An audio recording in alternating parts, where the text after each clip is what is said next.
about Chhatrapati Shivaji in the context of the war between the Aurangzeb and Chhatrapati Shivaji. His rich contribution is not told to you. The reason behind that Indian left has written the history in such a manner that you do not develop the spirit of nationalism. You will only know about the people who defeated you. There was a repeated design on the part of Indian historian to look yourself as a defeated people, as a defeated race. Sultan came, they defeated you. They will say that Mughal was a great empire. But when I put the counter question, when Mughal conquered entire India? Mughal never conquered southern part of India. Mughal never conquered the northeast part of India. So at best, Mughal rule India, Delhi and some nearby states. But they will project as if that you live under the Mughals for 300 years. They will talk about Mughal dynasty, that this is the longest dynasty. But in Assam, my Ahom dynasty lost, they served that part of the nation for 600 years consecutively. Sola dynasty, such a huge history of contribution, rich contribution. You have seen the great architecture of this country. It was not, you will talk about Taj Mahal. What about the Sun Temple? What about what about the Ram Setu? What about all the Jyotirlinga who the temple architecture? So you are feeding in a mind, you have been put in your mindset in a way that you have nothing in originals. But if you read Veda, whether you believe in Hindu philosophy or not, but you will see that richness. When you read a sloka from any other books, Purana, Upanishad, you can imagine the kind of poetical excellence we had in this country. When you read Upanishad, you can imagine that how a huge philosophical counter was given to the entire world at that point of time by our forefathers. These are, if you do not believe in Hinduism, but you cannot question their intellectual superiority, that how much they were superior, what they have given to us. So today, you see that after when Mahabharata was, war was, several thousands years ago, but still, even after thousands of years gone by, but you still read Bhagavad Gita. Such an impact. What was that Bhagavad Gita? It was a conversation between Krishna and Arjuna. But conversation was carried in such a manner that you still remain relevant. What is the other books which is still relevant? What is the other conversation between the two individuals which you still like to hear? You do not like to hear any other conversation between the two individuals, even if you do not accept Krishna as a Lord, Arjuna as the mightiest person. Even then, if you remember, the two individuals speak in between a word, and that conversation, you still want to hear what they have discussed in the battlefield. Such kind of profound impact our civilization has left for us. India was never a union of state. India was a civilization. Indian was a civilization. Hindu was the torch bearers of that civilization. And we are till today. How my civilization, my religion, my thought process, my philosophy has contributed to this great world. You can imagine, in the midnight of those 14 August of 1947, two nations born, India and Pakistan. Now in Pakistan Constituent Assembly, maybe 10% were Hindu, 90% were non-Hindu. and that country become a Islamic country. And in this India, in our Constituent Assembly, 90% people were Hindu, and this country became the secular country. Because we believe in inclusiveness. When people accuse Hindu as a commonwealth, I can only counter them that can you imagine a scenario where 90% of judges of Supreme Court of India will become Muslim?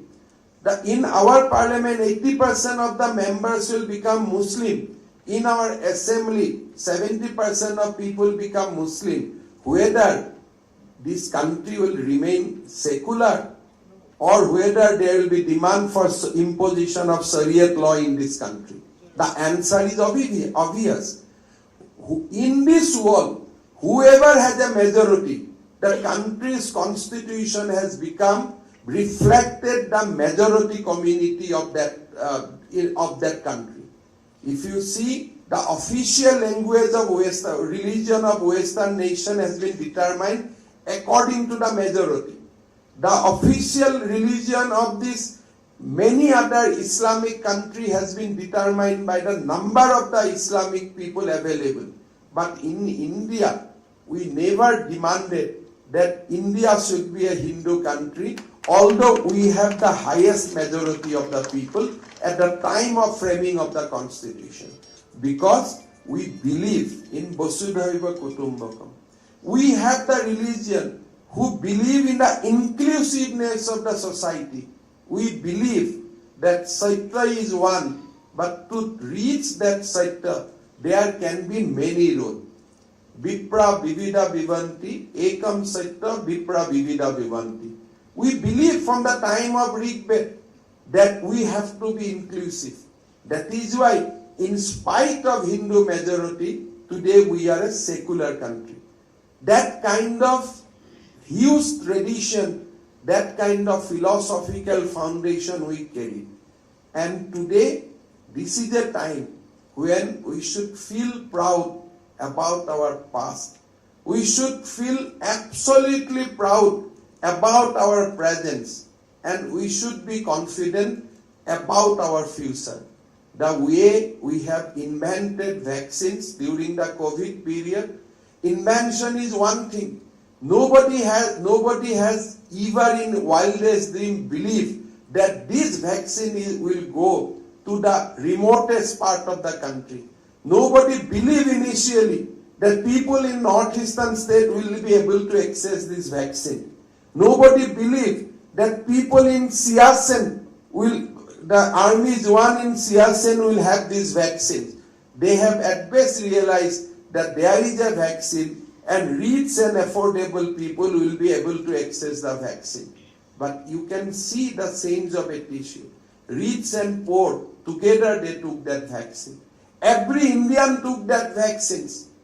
And it was a vaccine which was invented, produced in our country. So that kind of changes is happening. Today you can see that our Prime Minister is taking portable drinking water to the every villages of this nation. Every villages. I am not talking about Bengaluru and Guwahati. You will see the name of you will see that ordinary Indian now know the name of Jal Jeevan Mission.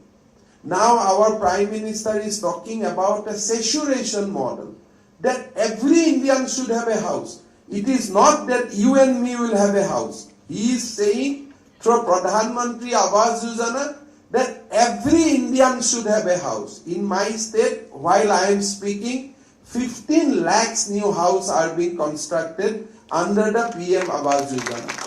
Unthinkable. Today this country has no village where electricity is not there. Every village has electricity. Today, this kind of saturation model we are discussing. Today we are much more confident. The Vande Bharat Express represent the modernity of this nation, and the Kashi corridor reflect the respect to our tradition. Then synergy between modernity and tradition will take this country to the new height. So I'd like to my youngsters sitting in this hall, be a proud Indian, participated in this election with a sense of proudness that this is a new era, this is a era where India will lead the entire world. We are no longer that India where we were think of electricity, we are think of housing, we should think confined about only about our individual entity. British ruled us. Today we have overtaken British economy. Such a sweet revenge in 75 years of independence. जब यहाँ से गोरा साहब लोग गया था, British went back from this country. They have never thought in this wildest dream that India economy will be bigger than them. I think they would not have gone back from this country if they would have realized that in 75th year of independence will basically ahead of British economy. Now the dex is clear. We will soon become third economy, and I do not know whether we will live or not, but our young generation will live when India will be bigger than America and China. That is the dream of our Amrit Kal.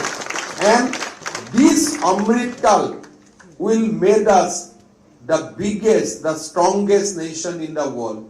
And I'll request my young friends to join this election to make this Amrit Kal period a successful, to vote for a government, to vote for a leader who can lead India to that level of to provide that level of solid foundation, to vote for a leader who can unite India, who can talk proudly about our civilization, who can fight communal forces, who can fight fundamental forces, and who can restore the glory of our civilization, and also can talk about IT, semiconductor, who can talk about quantum physics, and who can take about many more modern things like artificial intelligence, etc. And that is what should be keep in our mind when we'll vote for the next assembly election and next parliamentary